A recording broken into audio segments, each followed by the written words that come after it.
This is a Stand Up Labs production, powered by digital media.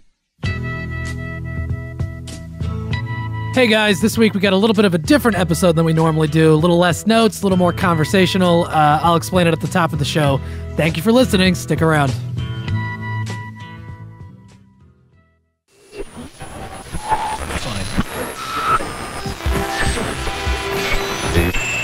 Very serious.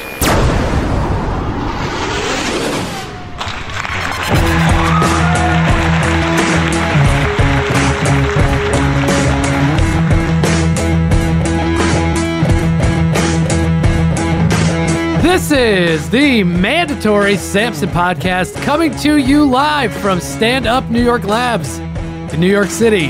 Hi, I'm Chris Flannery. I'm joined as always by Joseph Noe. Hi, everybody.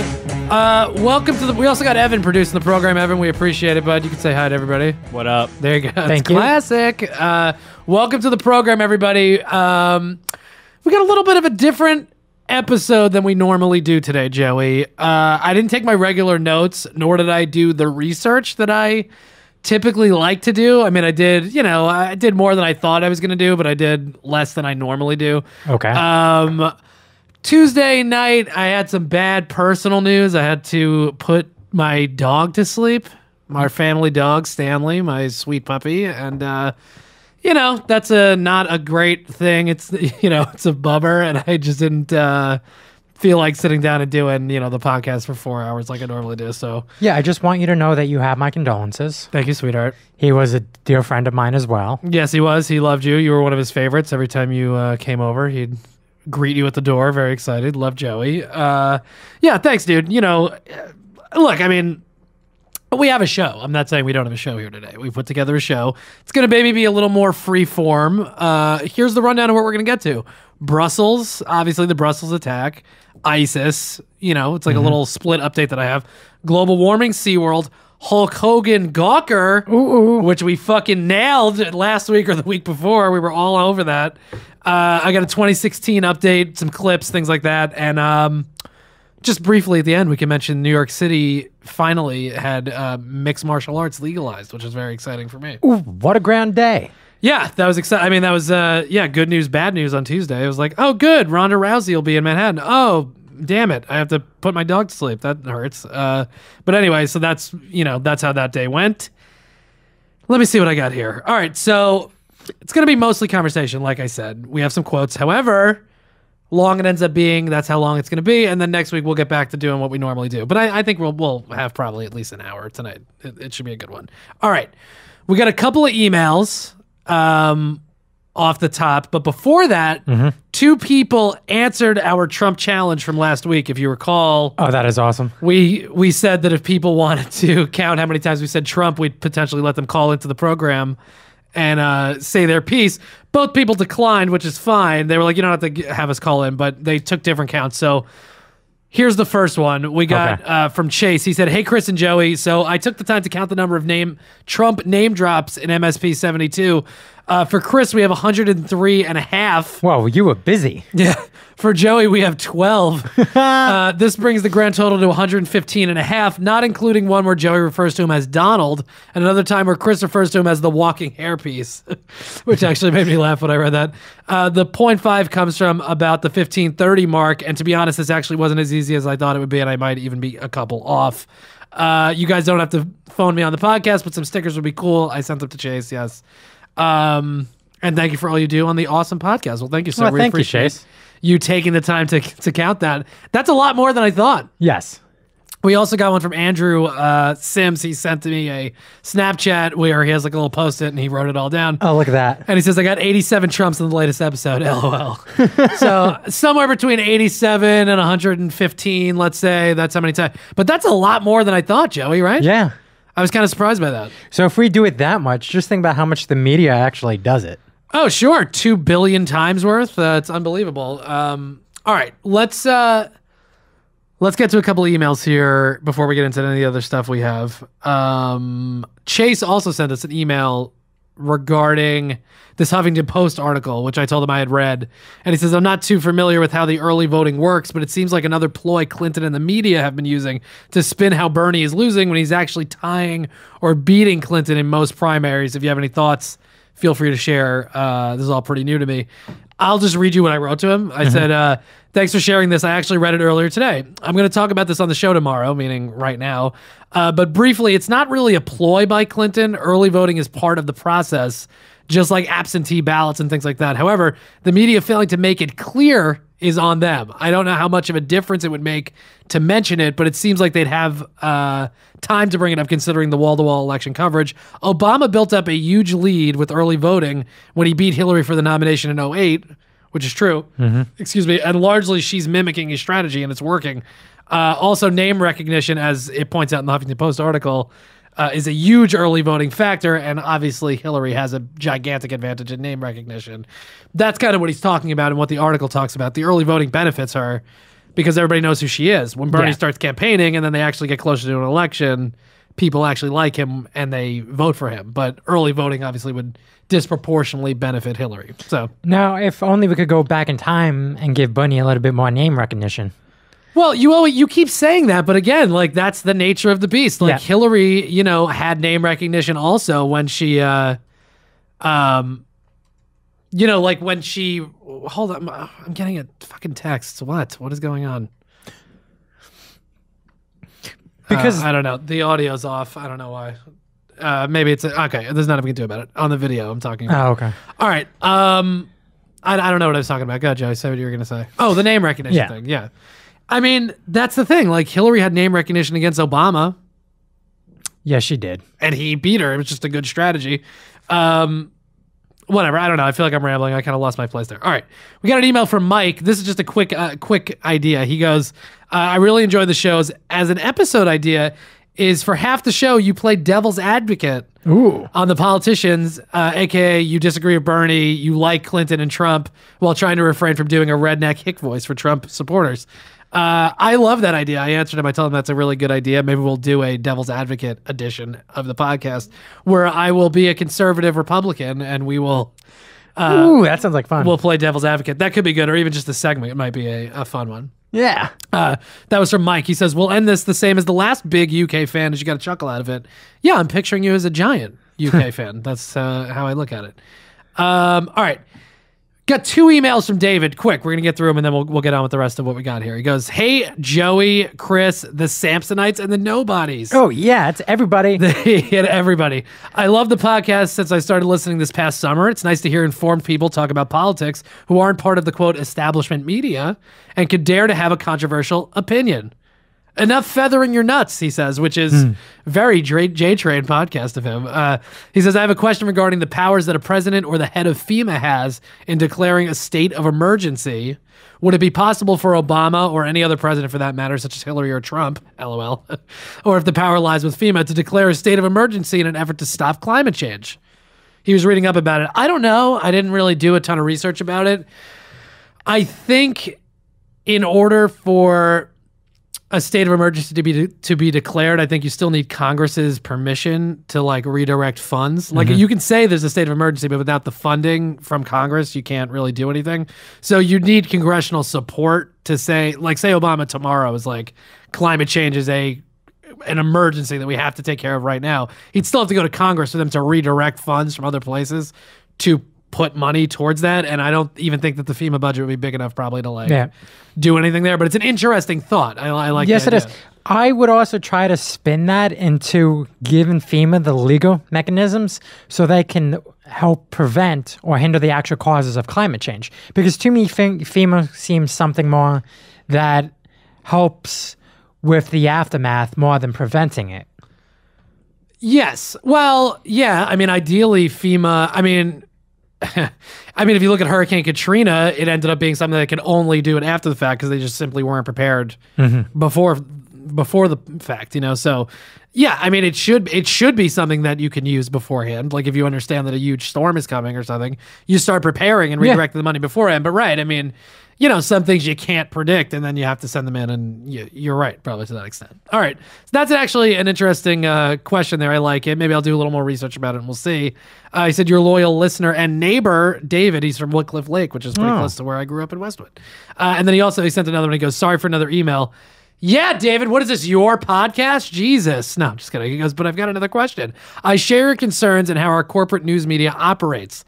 They put profits over providing reliable information and never call people out on their bullshit. However, I don't see a better option. As we've seen around the world, state-controlled media isn't the answer.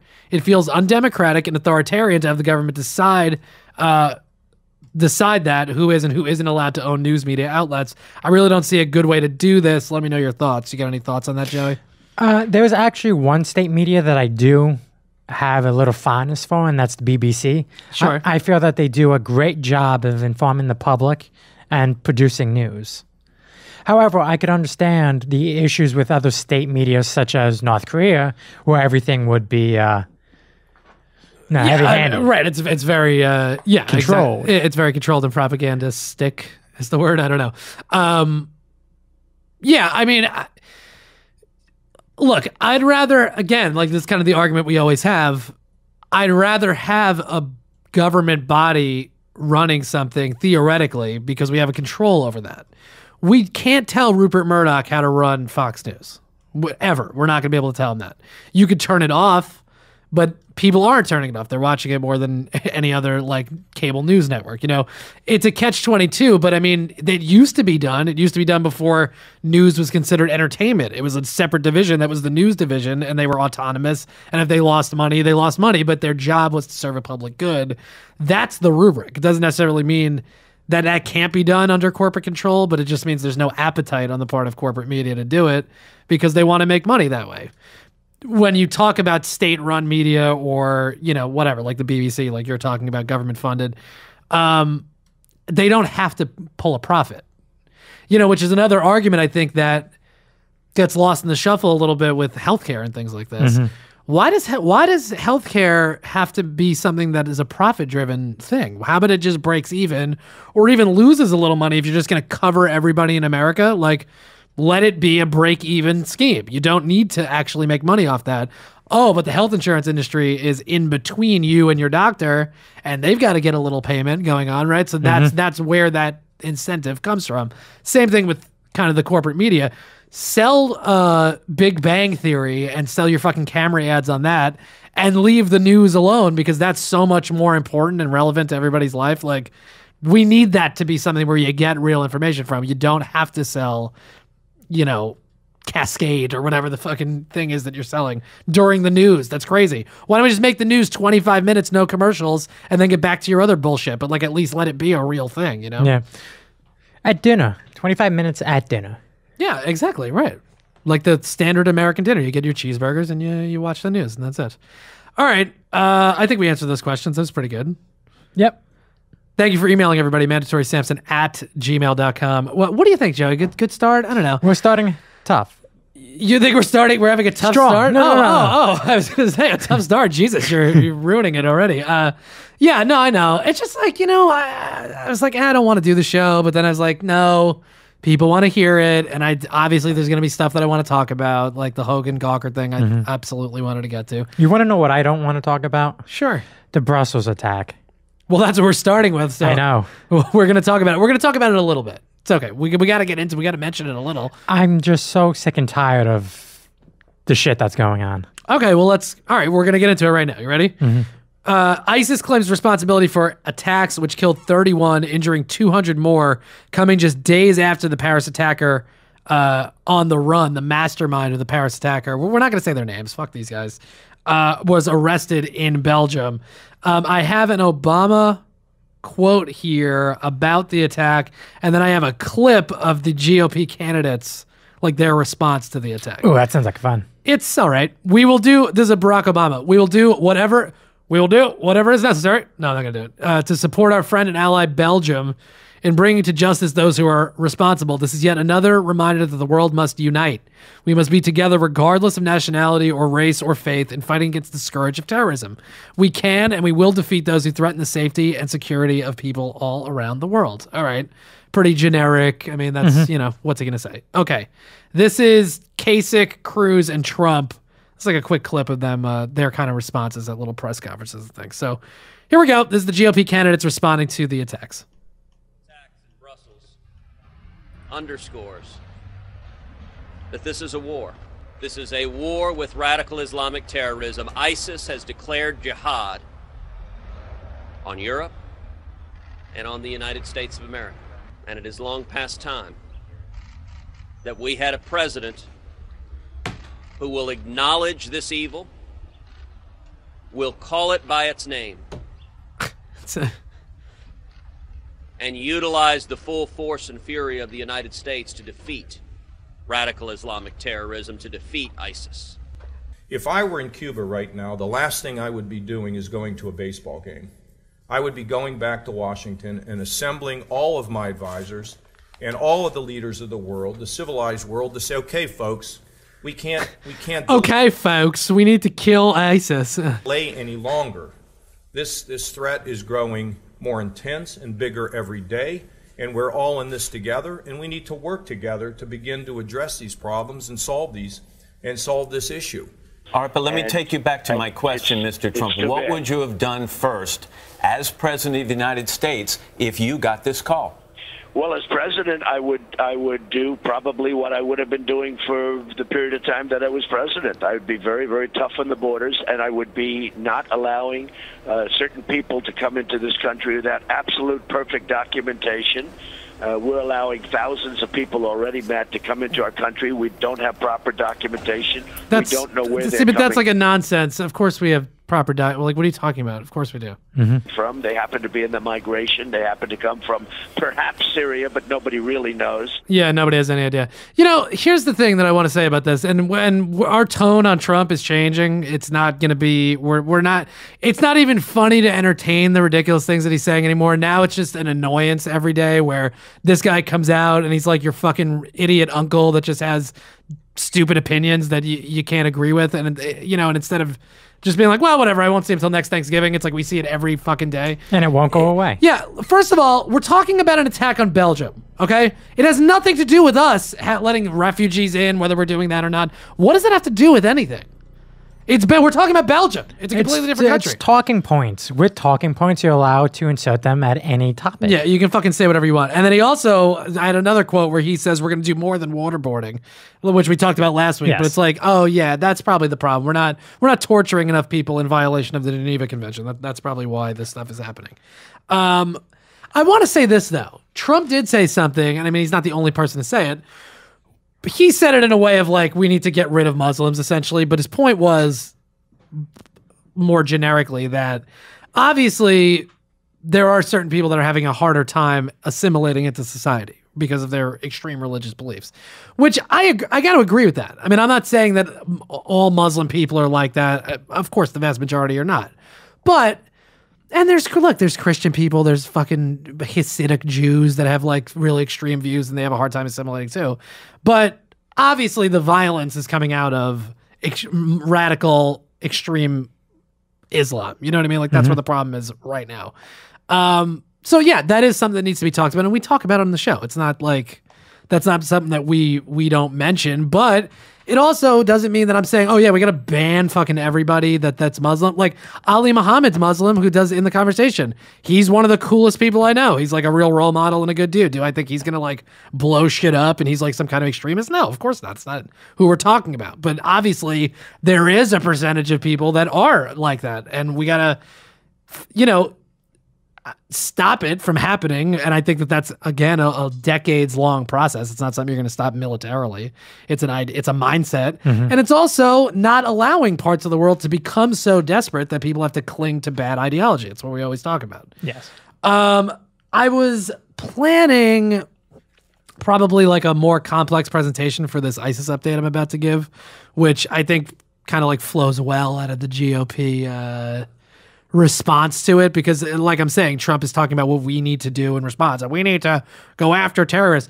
But I can make the point with some of these stats here, and we're going to get into it. Okay. These are headlines. March 7th, ISIS suicide bomb kills 60 south of Baghdad. March 12th, ISIS chemical weapons attack injures 600, kills 3-year-old girl. March 19th, U.S. soldier killed by, quote, indirect fire near ISIS stronghold in Mosul. March 16th, evidence mounting that U.S. airstrike on ISIS camp in Libya killed Serbian diplomats held hostage, which might be something that we get into a little deeper on another episode. March 23rd, IS trains 400 fighters to attack Europe. March 23rd, ISIS bragged its attacks would break up the European Union. And I actually have that quote. ISIS in their El Naba newsletter published weeks after Paris. The Paris raid has caused the creation of a state of instability in European countries, which will have long-term effects. The weakening of European cohesion, including demands to repeal the Schengen Agreement, which permits free traveling in Europe without checkpoints, and security measures, which will cost them tens of millions of dollars, along with mutual accusations from France and Belgium over security failings. When I read these, again, I probably could have made this point better, but I think we're going to get there. When I read these headlines, what is the common thread through all of those? ISIS doing something. ISIS doing something, but to who? Where? Innocent people. No, not in the United States.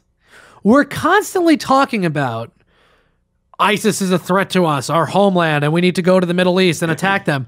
No, you don't. Because apparently the only people that get killed by terrorism are Iraqis, places that we've gone and invaded. They're planning on attacking Europe and Belgium and France. We have no evidence that they're really doing anything in the United States. And, of course, it's possible, but it seems like we get hurt when we get involved. How about we say, this is clearly a Middle Eastern problem. This is clearly a European problem. We can help, but why are we going over to fucking the Middle East to fight people and wage these wars and everything? We're sticking our hand in a beehive. Yeah, but we stuck our hand in the beehive like 10 years ago and we haven't got it out yet. Yeah, of course, but we keep repeating this. Absolutely. You think Iraq where 600 people get killed in a fucking chemical weapons attack, you think that's a stable country now? No.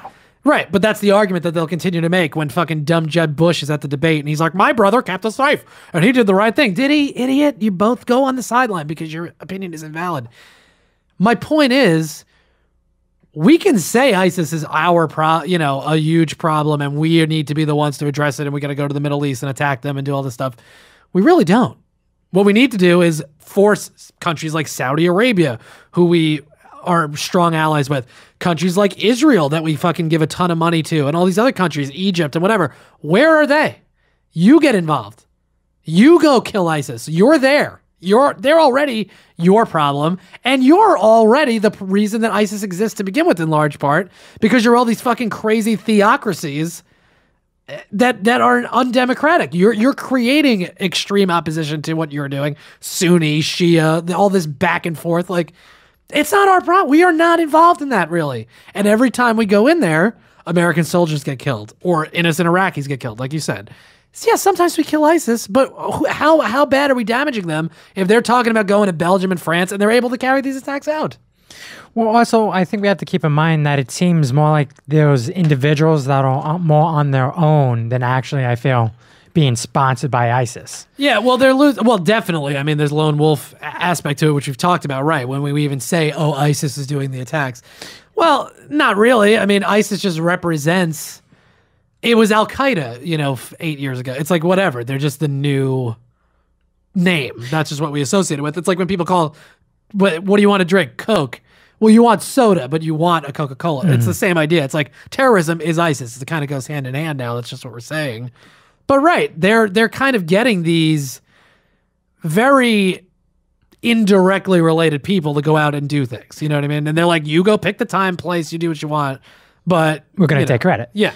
The interesting thing about that is you didn't want to mention names, but one of the brothers... No, you could say that was responsible left a note. Okay. Oh, go ahead. I'm in a hurry. I don't know what to do anymore. They're looking for me everywhere. I'm not safe anymore. If I give myself up, they'll put me in a cell. Mm-hmm. Now, that doesn't seem like something that someone who was radicalized would leave behind as a final note. It's interesting. I mean, I don't know. Because even the other guy, the Paris mastermind guy they caught in Belgium right before this attack, he was supposed to have blown himself up, but he chickened out of doing that. But whatever. He didn't do it.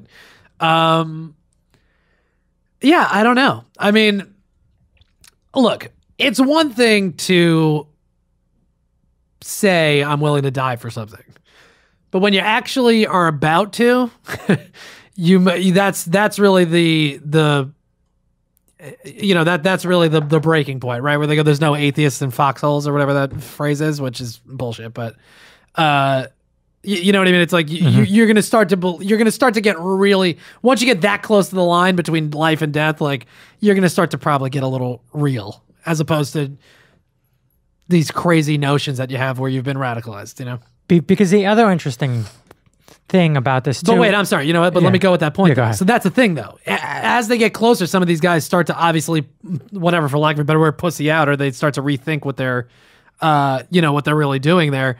That's the point. That's what I'm talking about. Like, given enough time, you can reverse these ideologies. You just have to be willing to do it. The more you're going to go over there and try to, like I'm saying, poke the beehive and bomb people and kill innocent people, have Guantanamo open and torture and do all this shit, you're inviting people to have the excuse to go out and do this stuff. Not that I'm saying that, more, quote, civilized countries are to blame for this type of shit, but there's factors on both sides that lead to this. If you tried to reverse the ideology a little bit and soften the relationship and change the nature of the relationship, you might be able to change people's minds. They're not, like Hillary Clinton would say, super predators where they're completely broken. The kids are going to be part of the problem, though, because they're being brought up in this tradition where Jihadi John is their Teenage Mutant Ninja Turtles. And, in their head, there's no way to come back from that. Like, that is what they believe is the right thing to do. But yeah, some of these guys who are in their 20s, 30s, like, they know what it's like to be alive. Yeah. They get it. The one thing that's interesting is apparently with the bombs from both this and Paris, it's the same materials. So I find that really interesting, which I guess that means that there must be a bomb maker that's making it. And there is. I think there is a guy. I don't remember his name, but I think I did read. And again, like, next week we might have more information about it, but it was just kind of like stuff that I was reading in passing. Like, there is a bomb maker guy. There is a guy that they think is connected to all this, and they found another one in Belgium that was Satan's something. I forget what the hell they called it, but it was like a fucking massive bomb that they found. Yeah, there is a guy. I mean, look, they're linked, obviously. And this is my other question. Why aren't we invading Belgium then? If none of these people are coming out of Iraq or Syria or anything, why aren't we just over in Paris and Belgium? That's apparently where these guys are coming from. Right? I mean, I don't understand. I'm not actually saying we need to invade Belgium, but my point is that's where this seems to be stemming from. Yeah, maybe they go to the Middle East to get advice or money or whatever, but they're bringing it right back to Europe, and that's where they're actually hatching the plan and doing all this stuff. So would you want to send secret operatives over to Brussels to keep an eye on everything? Well, I got to imagine that we have something like that going on, but yeah, but my point is we're so quick to be like, we need to go to Syria, we need to go to Iraq. Why? That's where it starts, but obviously that's not where they're trying to attack people, and it seems like they're doing a lot of the planning overseas. So, over in Europe, I mean, like, that's where we should go. Yeah. Why would we spend billions of dollars going into the desert when we can go to Belgium and France, and that's probably where we would be better served to be helping out. But also, too, if we're going to go with the idea that it is the lone wolf thing, then it just happens that these lone wolves were from Belgium. Yeah, but we're also seeing though that there are they trained a specific number of guys supposedly to do attacks in Europe. That is like it's lone wolf. Definitely, there's people that are lone wolves that have nothing actually to do with like the San Bernardino people really didn't have anything to do with ISIS. ISIS didn't even claim responsibility for that. They were just like, yeah, we met them, I guess. Like, I don't know. They didn't really take responsibility for it. They're training people potentially in like how to do damage or how to make weapons and things like that. But then they tell them, you pick the time and place. Whenever you think you're going to get the most people, that's when you go do it.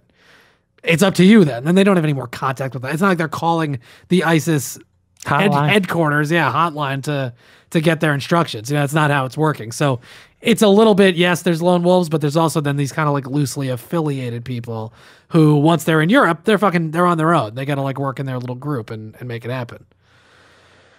All right. Anything else to say about that? I mean, obviously it's another tragic situation. It's fucking annoying to put it in the mildest terms. Like, I don't want to see it happen. And I wish the solution was, let's go stomp their asses bad. Like, let's send over a ton of military, which, by the way, I'm still not convinced that isn't the right. You could probably do it with a couple 100,000 U.S. troops and coalition forces. We're not going to do that. So failing that, that's not the solution. And probably ultimately it's not going to be the solution anyway to just kill all these people, because there's still more people there that will see that and disagree with it.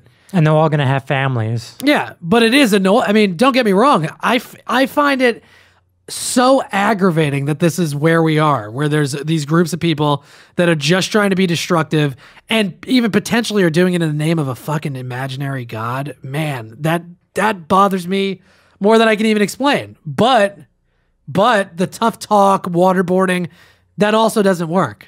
So we got to be, it's an emotional thing. It's fucking frustrating, but that's what they're trying to do. They're trying to goad you into a fight and think irrationally.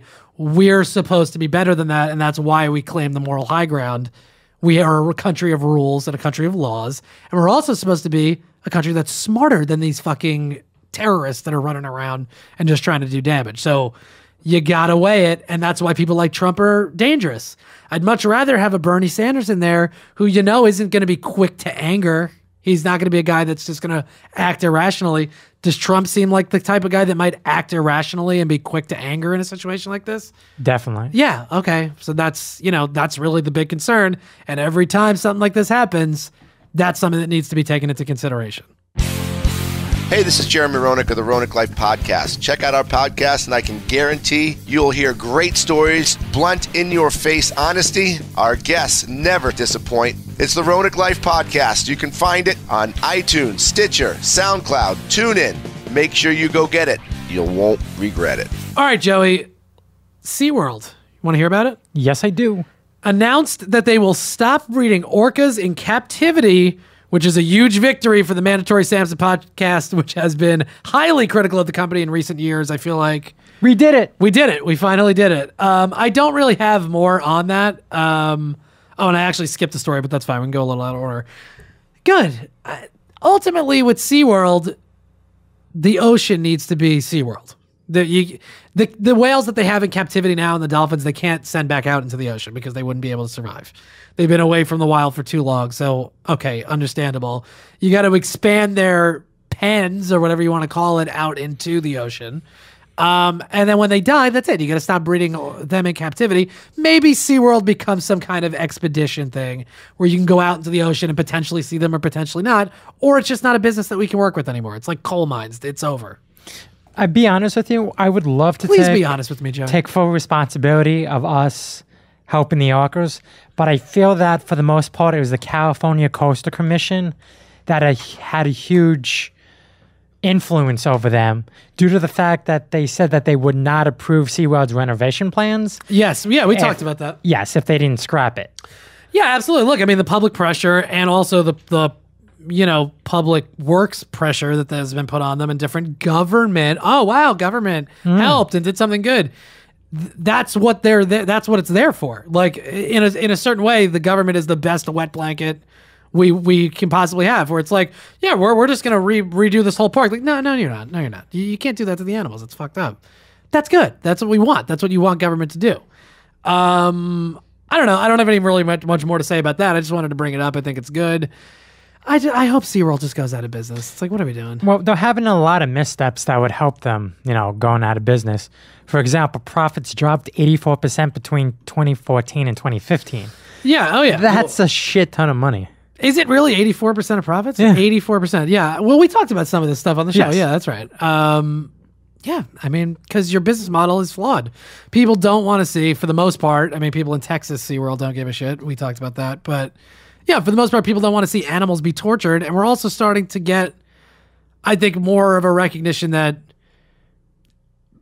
animals, particularly whales and dolphins and these like, higher beings, right, have like better consciousness and are more aware and have emotions and all this stuff. We're learning that more and more. So I think it's important to recognize that and change our behavior, because we're supposed to be the fucking highest primate and we're supposed to be able to deal with this shit, and we're not doing a good job.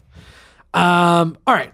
New global warming poll. This is actually some good news on the global warming front, which I'm pretty excited about. New Gallup poll shows a record number of Americans believe global warming will pose a threat to their way of life. And then I have some stats here from the Gallup poll that we can get into. Let me get to it. Hold on, it's opening. I really hope the internet's working, Joey. Or we're just going to have to skip it for today. But I did write down to me, like, there's a difference between fear and concern, and there's a difference between education and manipulation. When you talk about ISIS, for example, or terrorism, yes, it is a real thing that we should be concerned about. However, it's used by politicians and in a lot of different places as a fear mechanism, which drives poor decision making, and it's used as a tool to get people to vote for Donald Trump and whatever. Global warming is something that, yes, you can fear it, but it's not being used in a fearful way. It's like, this is something that's going to happen. We need to be concerned about it, and let's use the information at hand to make wise decisions going forward. It's not something where I'm trying to scare people into vote. You know, you need to be aware that global warming is a real thing and it's really happening. This website's not opening, of course. Motherfucker. Oh, here we go. Okay. U.S. concerned about global warming at an 8-year high, Joey. 64% Americans worried a great deal or a fair amount about global warming, which is very good. Let's continue down here. U.S. views about when effects of global warming will occur. 59% of people think it has already begun. That's good. That's great. Americans' perception of global warming as a serious threat. It's still a bigger percentage thinking it's not a serious threat, but it's only 57%, down from 62 last year. And yes, the people that think it is a serious threat has gone up from 37 to 41 over the last year. So that's coming together. Perceived cause of global warming.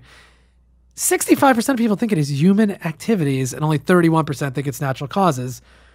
Great. It could be a little bit of both, but it is a lot of human activity. Right. It's us. We're doing it. It's very clear.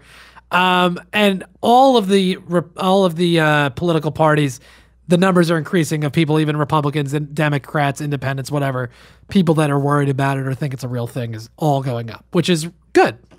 That's what we talked about last week, where you're saying it's not being covered enough, or you say you think it is. It isn't, but apparently it's being covered more and better, so people are actually getting the right idea, because global warming is 100%, 100% a real thing that we need to be worried about, for sure. So I'm glad to see those numbers. Thoughts? I still want the numbers to be a little bit higher, but all in due time. Yeah, I mean, hopefully they'll go up quicker. Again, it is only a matter of time before the government, I mean, it's obviously taken some steps, but it's only a matter of time before they're going to really have to kick it into high gear, because even Exxon and the private company, they know it's happening. They're just saying it's not happening because they don't feel like switching over their entire business model right now, but it is for sure happening. Also, it makes a great point when NASA releases that February smash the century monthly global temperature records. Oh, please, right. Well, yeah, and that can't hurt either, right? The internet helps. That shit gets around. You know, it's like at a certain point, you just have to acknowledge something's happening and we have an effect on it. And even if we don't, why don't we just take the steps to correct it just on the whim that maybe it is the right way to go? Because it's probably going to be better for our economy anyway if we switch to solar and wind and all that stuff. It's just better. It's better than burning fossil fuels, clearly. We can get away from the Middle East completely. We could wash our hands of it. We don't have to even be involved. Natural gas is a step. I get it. I understand doing it a little bit, but it's also dangerous for the environment, and the whole process is bad for the environment and everything. Wind and solar, that's really the way to go, and hopefully we're going in that direction. When there's a tipping point of enough people who acknowledge that it's a problem, then as a consumer nation, a very consumer-driven economy, once that's the case, then they're just going to start selling products because people will buy it. That's all. That's always what it's going to be. So it's really on the people to make the choice. All right. Hulk Hogan versus Gawker, Joey. Big news that I was extremely excited about when I saw this week. Hulk Hogan was awarded $115 million in damages after a jury deliberated for 6 hours in his lawsuit against Gawker in relation to the sex tape that they posted on their site. You got any thoughts on this, Joey? I think a lot of it had to do with the jury. Well, of course, yeah. I mean, of course, but I'm saying more in terms of we talked about it with Aaron Andrews. The comparison to that, where certain articles I was reading was like, "There's no comparison." No, there 100% is. That's what we said, and this is vindication for our point of view on that. Hogan got a shitload of money, and is 115 million the right amount of money? Was 55 million the right amount of money? No, or yeah, I don't know. But it's going to make a dent now in the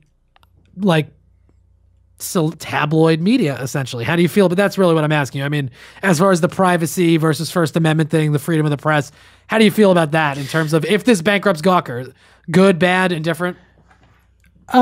See, the issue comes down to, is the video that they released Hulk Hogan or Terry Bollea? Terry Bollea. Well, that doesn't... I understand what you mean. Because Hulk Hogan is a public figure. Yeah. And that might be newsworthy because he is a public figure. Newsworthy is... Yeah, okay. No, right. I mean, but that is the argument. When you look at something like... And I don't know, I forget how much we got into this last week, but take the Anthony Weiner sexting scandal or whatever, when he was sending the pictures of his dick to the whatever, the woman over Snapchat or whatever he was doing. I forget. He's a public official. He's somebody that you're paying a salary through your taxes and all that stuff, and he works for you.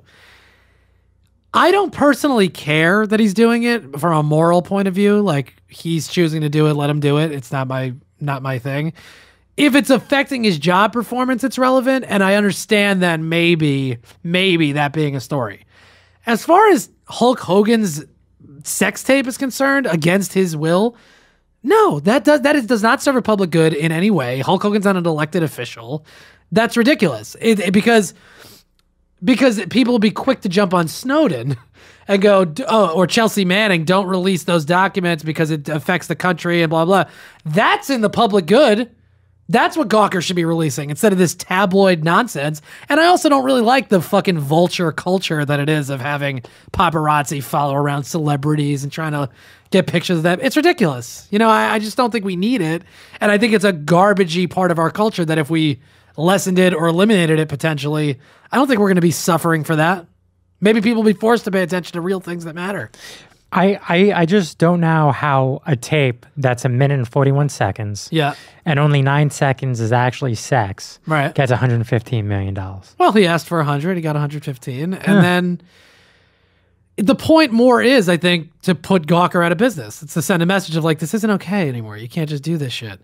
It doesn't serve a public good. It's against the guy's will. It violates his privacy.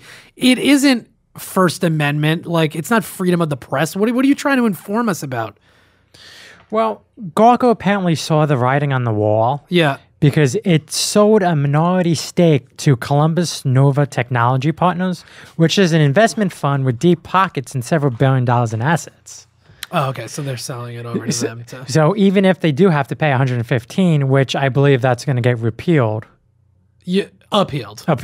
Yeah, they can't. Well, they can't afford it. They said they're like, we don't have that amount of money. So it's either sell off to a bigger company that maybe will be able to pay it and salvage it. They're going to appeal it, definitely. I think they're not gonna. I don't think that's going to go very far. But again, I swear to God, I've never been on Gawker. I've never gone on Gawker.com. It just doesn't. Why would I? It doesn't do it for you. No, and I'm not acting like some pious guy. I mean, did I look at the fappening photos? I sure did. But if they didn't exist, and also those weren't sold or whatever, but those people are going to get in trouble. If it doesn't exist, it doesn't exist. I don't need to see, Kate Hudson on vacation pictures. It's like, you don't need to do this. That's part of the trickle-down effect of this, like, money at all cost corporate ideology where you have these, like, garbage paparazzi people out there like pariahs or just sucking off the teeth. Like, they don't need them. They're just scum. And we don't need them. We need real journalism and we need real information out there in the world. I don't have a problem with this so long as it doesn't affect real reporting and real journalism, but I don't think it would. Because I can clearly see the difference between what Gawker does and what The Intercept does, or what The Guardian does. The Guardian does. Like, there's obviously a difference there. So, yeah, good for Hogan. Maybe he'll go get some racial sensitivity counseling now. He's got the money. He'll Well, believe it or not, that's what a lot of people feel, that this was an attempt in retaliation for them releasing that video of him saying that slur. I have no problem with them releasing that video of him saying that slur. But he did. Uh-huh. And that's why a lot of people feel that. Oh, I see. Gawker released that video Yes. too? Oh, I see what you're saying. Well, yeah, look, Gawker crossed the line with that. Hogan saying N a bunch is more relevant than his sex tape. Because he didn't consent to that. If you're giving an interview, right, that's where the tape is, where he's saying the N-word a bunch of times or whatever. I don't really remember the specifics of it. But it's like, he should have known he was being recorded. He was aware of that. So don't say that then. Like, that's out there now. You've put that out into the... He didn't know he was being filmed while he was naked and having sex. Like, that's where it crosses the line, I think. Same thing with what's-his-face, Donald Sterling. That's kind of fucked up. It's kind of in the public interest because he owns although he privately owns a basketball team. But, he's not a good person. He's a despicable person. But that V. Stiviano or whatever, whoever taped him, she's a piece of shit too, because that was in a private conversation. That probably shouldn't have been released. And really, we don't have a say over who owns a professional basketball team. I mean, whatever, I'm veering off into that. But there's gray areas, definitely. But I think we can have an adult enough conversation where we can figure it out. We can see there's differences between all these things, and it's just a matter of figuring out what is okay and what is not okay. That's all. That's how culture changes, and that's how the times evolve. And Hulk Hogan was a part of that. Hulk Hogan's a major part of it, absolutely. They'll be talking about this Hogan versus Gawker case for a long time, maybe. Anytime something like this happens, where a tape gets leaked, it's going to be like, well, Hogan got $115 million. Aaron Andrews is part of it. Mm-hmm. $55 million. Yeah, look, I'll take $55 million. If there's a sex tape out there, Gawker, just release it. I'll take a couple of million. I'll take a couple 100,000. All right. What? Well, I was just thinking, if it was anybody else, it probably wouldn't have been that much of a payout. But then again, that's the entire reason they put it out, was because it was Hulk Hogan. Well, they're claiming they only made a few $1,000 or like, yeah, of course they are. Yeah.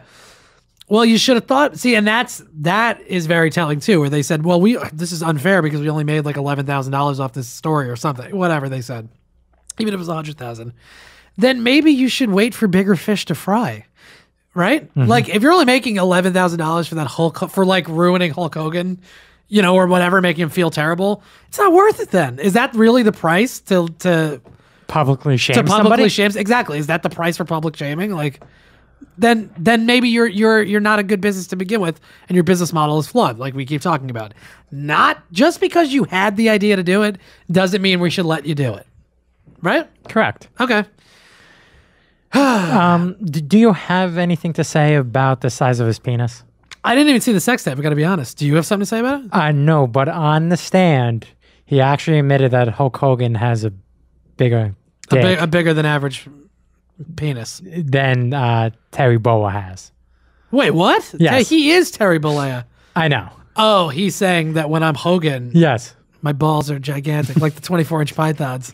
And then when he's just himself, just being himself, it's banging his smaller, friend's wife. Yeah. Okay, sure, that makes no sense, but yeah. Okay. No, I didn't see it. Look, I imagine the Hulkster's packing. He's a big guy, and it is what it is. God bless him. I hope he enjoys his money.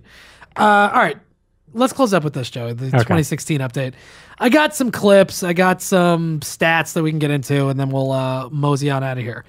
Amidst calls by top Democratic leadership, including Barack Obama, the president, to drop out of the race, Bernard, no middle name given, Sanders managed to, as Joey would say, overperform in Idaho and Utah primaries. That's what we're talking about. On Tuesday, that's right. He won big in Idaho and Utah. And he also won 9-4 in a blowout Dems abroad primary. Democrats that are abroad that vote. He won that primary actually 9-4. I have a Bernie Sanders quote here, and then we'll get into that. My favorite thing, the who's on track for the nomination thing. Bernie Sanders, the bottom line is that when only half of the American people have participated in the political process, I think it is absurd for anybody to suggest... Absurd! I'm not going to do it. I'm not in the mood today, Joey. My heart's not in it. I think it is absurd for anybody to suggest that those people not have a right to cast a vote. To suggest we don't fight this out to the end would be, I think, a very bad mistake. People want to become engaged in the political process by having vigorous primary and caucus process. I think we open up the possibility of having a large voter turnout in November. That is exactly what we need. Joey, you tell me why the Democratic establishment and Barack Obama want Bernie Sanders to drop out now as opposed to waiting until the convention. They're saying Trump. It's time to focus on Trump. We need to unify. What's the real reason? I don't know. These are the primaries that Bernie's going to do well in. Oh. So tell him to get out before he can build some momentum and take down the queen. Absolutely. Well, forget about gain momentum. Gain momentum, but if the guy overperforms, like you're always saying, in California, New Jersey, New York, he might win. Like, it's not, we've been saying it's not statistically impossible. It's unlikely, but if he's going to do it, these are the states he's going to do it in. So, of course, they don't want it to actually happen. And Bernie pretty much was like, fuck yourself, and he stayed in. So, good for him. Well, to me, it looks like he really hasn't got his ass handed to him yet. No, at any time. Well, a couple places got his ass handed to him. I mean, he got fucking destroyed in Mississippi. Okay. He got hurt in a few other places that I'm not remembering right now. But the point is, on the big ones, he's right there with her. Totally. Absolutely right. And the big ones for the Democrats are New York, California. Like, what do you give a shit? How many Democrats are there in fucking Mississippi? Not too many. That you know what I mean? Of. They're right. They were worried. Oh, wow. Oh, good. Hillary carried Mississippi. There's no way the Democrats are going to win the fucking South in a general election. So I don't know why we're pretending like that's such a phenomenal thing that she did. It's not. It's not that great that she won states that we're never going to win anyway. I said we're like I'm on the Democratic side, but you know what I mean? It's like the Democrats are not going to win that. Let's go to the tracker, the nomination tracker. Hillary Clinton is at 110% of her target. 1,229 pledged delegates won. All right, 110%. Down from other. She was at 114, 113. She can only go down. She can only go down. Kind of, yeah. Bernie is up to 89% of his target now with 933 pledged delegates. So the 712 super delegates are, again, not factored in because we know that they can change sides. And if Bernie has the most delegates come, convention time, they're going to have to switch. Otherwise, we're going to have a situation like the Republicans have, and we can't afford it. So Bernie's, still behind by quite a bit. But there's a lot of big primaries coming up. And like we're always talking about the overperforming thing. After March 15th, where he won Illinois and Missouri, only getting 7 more than he was supposed to get, right? Hillary did very well. She won 4 of the other 5 primaries that day. Since then, March 21st, Democratic's abroad primary. Hillary took 4 out of the 6.5 delegates she needed. Bernie took 9 of the 6.5 he needed, so he overperformed. Arizona, obviously, God forgive me, a dumb state that tries to execute people poorly. Jan Brewer, Joe Arpaio, all these assholes. We're not going to win Arizona. The liberal people, Democrats, they're not going to win Arizona. So Hillary wins it, but who gives a shit? She won 44 out of 34. Bernie only did 31 out of 41. But 18 out of 14 that he needed in Idaho, 27 out of 19 in Utah. That's what you need. 27 out of 19. That's absolutely. And Hillary got 5 out of 9 in Idaho and 6 out of 14 in Utah. If he can just continue that pattern for the rest of the thing. And she goes underperforms. Absolutely. And I'm not saying it's definitely going to happen, but Bernie does well in places where there's a lot of white people. Wyoming, Wisconsin, Washington.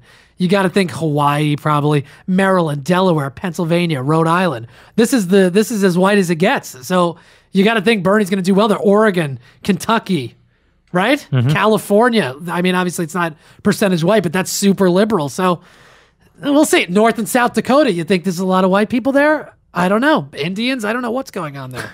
But anyway, my point being, out of the last 4 primaries, Bernie's overperformed in 3 of them. Yes. Great. That's what you need. If he can keep that pattern going and really get a nice blowout in California or do very well in New York, we'll see what happens.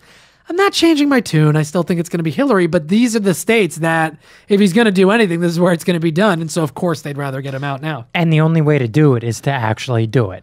Yeah. Oh, absolutely. Right. He has to stay in. There's absolutely no way you would get him. Of course, he's doing the right thing. No question about it.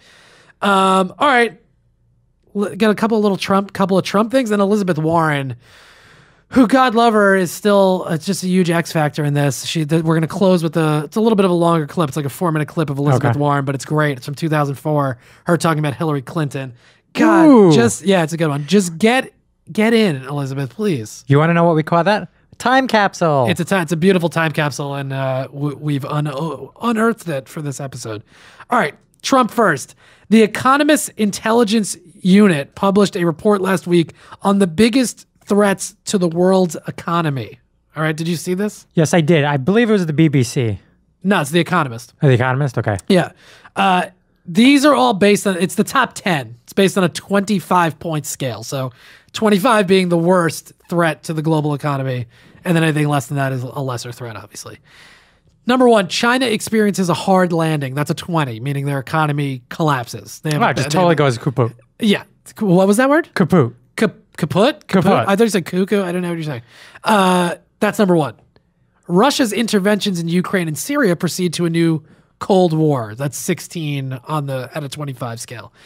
Currency volatility culminates in an emerging markets corporate debt crisis, which, let me tell you something. If there's a possibility of the corporations fucking up with some kind of debt, I guarantee that's going to happen. Yeah. Okay.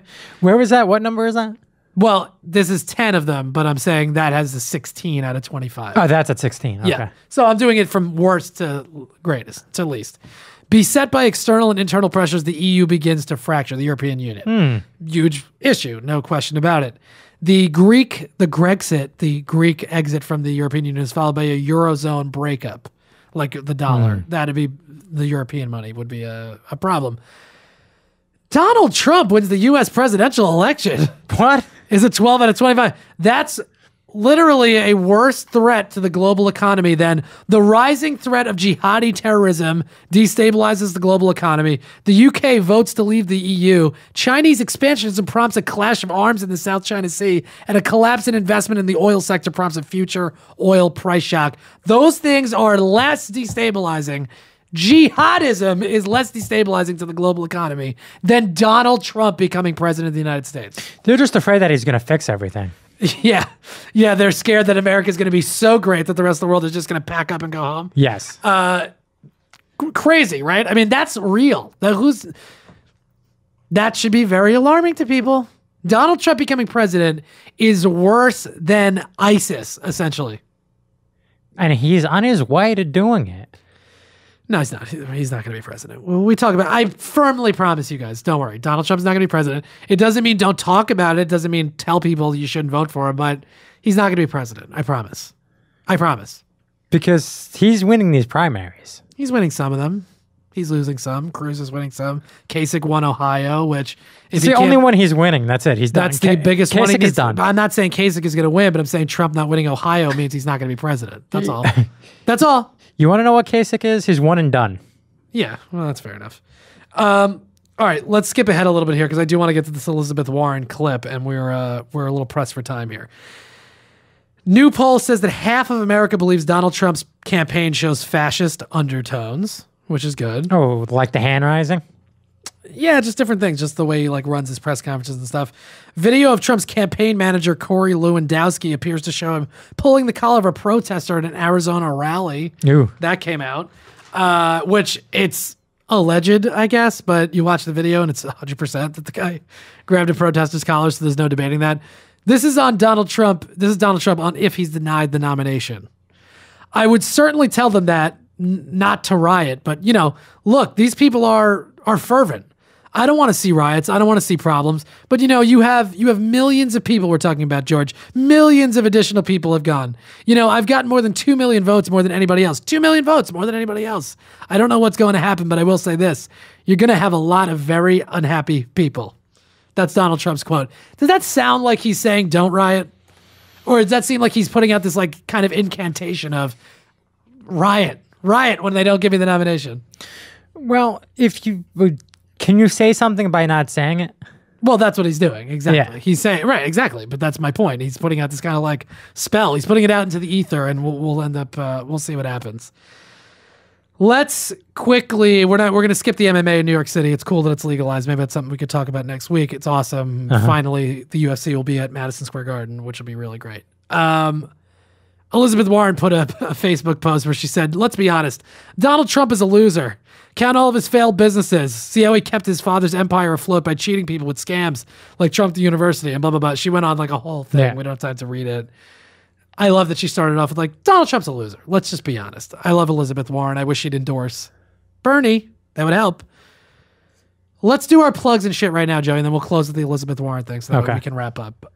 Guys, sorry again that it's not like a super long episode. I think we got into some stuff. I think we had a good conversation. Yeah, we did. Next week we'll be back strong as usual, but I had personal stuff going on and I tried to do my best for this week. Okay. Let's say this. If you would like to subscribe to this podcast on iTunes, please go do that. Rate, subscribe. And let everybody know that you like the show. You can go on soundcloud.com/Mandatory Sampson. Subscribe, follow us on there. You can leave a comment on this episode. I will respond to that. You can listen to all the other episodes we've ever done. They're up on soundcloud.com/Mandatory Sampson. YouTube.com/Mandatory Sampson. I try to put up the full episode videos every week. And you can also watch the show stream live every Thursday at 4 p.m. And you can watch all the old episodes as well. Email us, mandatorysampson@gmail.com. Twitter, I'm at ManSamp. Joey is at Joey from Jersey, Jersey with a Z. Same thing on Snapchat for me. Same thing on Instagram for me. I'm at ManSamp. And Joey, you have a different Instagram. Yeah, it's not. We're not going to worry about it. Okay, guys, we love you. Thank you for listening to the program. Definitely listen to this clip that we're going to play, and then we'll do like a quick wrap up at the end. But this is a 2004 clip of Elizabeth Warren on Bill Moyer's show. And it's really great. It's a really interesting one to listen to. It's a few minutes. Let's listen to it, and then we'll wrap up right after this this clip. If it ever plays. Here we go.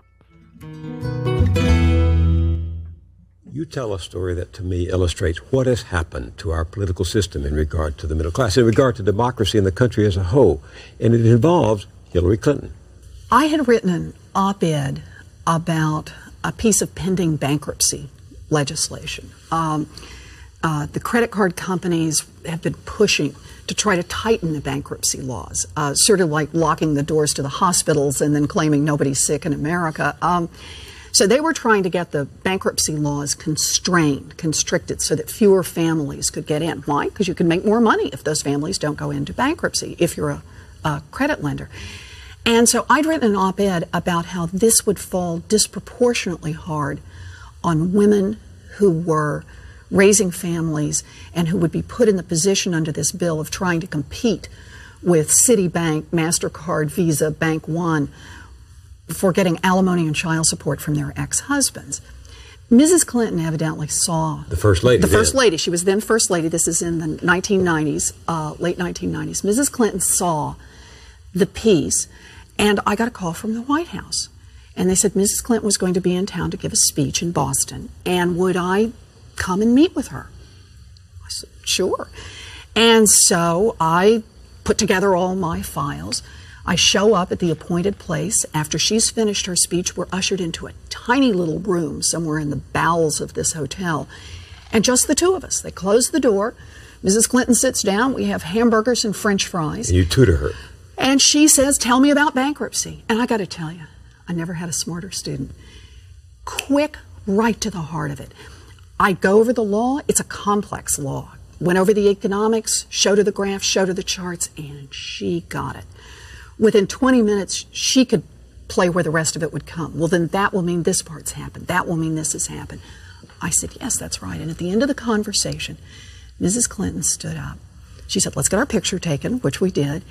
And she said, Professor Warren, we've got to stop that awful bill, referring to this bankruptcy bill that's sponsored by the credit card companies. So I left. She went back to Washington, and I heard later from someone who was a White House staffer that there were skid marks in the hallways when Mrs. Clinton got back as people reversed direction on that bankruptcy bill. They were supporting the industry, and because of her... President Clinton had been showing that this was another way that he could be helpful to business. It wasn't a very high visibility bill. And when Mrs. Clinton came back with a little better understanding of how it all worked, they reversed course, and they reversed course fast. And indeed, the proof is in the pudding. The last bill that came before President Clinton was that bankruptcy bill that was passed by the House and the Senate in 2000, and he vetoed it. And in her autobiography, Mrs. Clinton took credit for that veto, and she rightly should. She turned around a whole administration on the subject of bankruptcy. She got it. And then? This is the relevant part. I mean, it's all relevant. It's interesting. I love hearing Elizabeth Warren. She's brilliant in her own right. I wish she was involved. Well, she's a senator, obviously, but I wish she was involved with Bernie. Listen to this, Joey. One of the first bills that came up after she was Senator Clinton was the bankruptcy bill. This is a bill that's like a vampire. It will not die, right? There's a lot of money behind it. And the bill her husband had vetoed. Her husband had vetoed it very much at her urging. And? She voted in favor of it. Why? As Senator Clinton, the pressures are very different.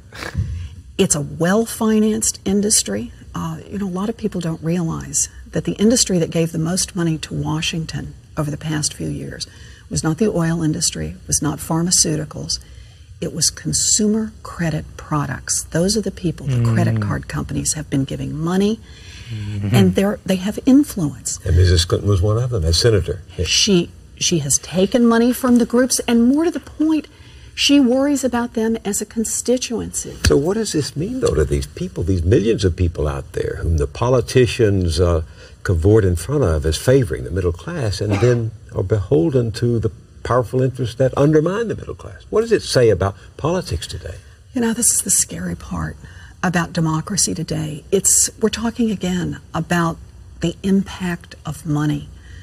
The credit industry on this bankruptcy bill has spent tens of millions of dollars lobbying, and as their profits grow, they just throw more into lobbying for how they can get laws that will make it easier and easier and easier to drain money out of the pockets of middle-class families. Sanders 2016. I love you guys. We'll talk to you next week.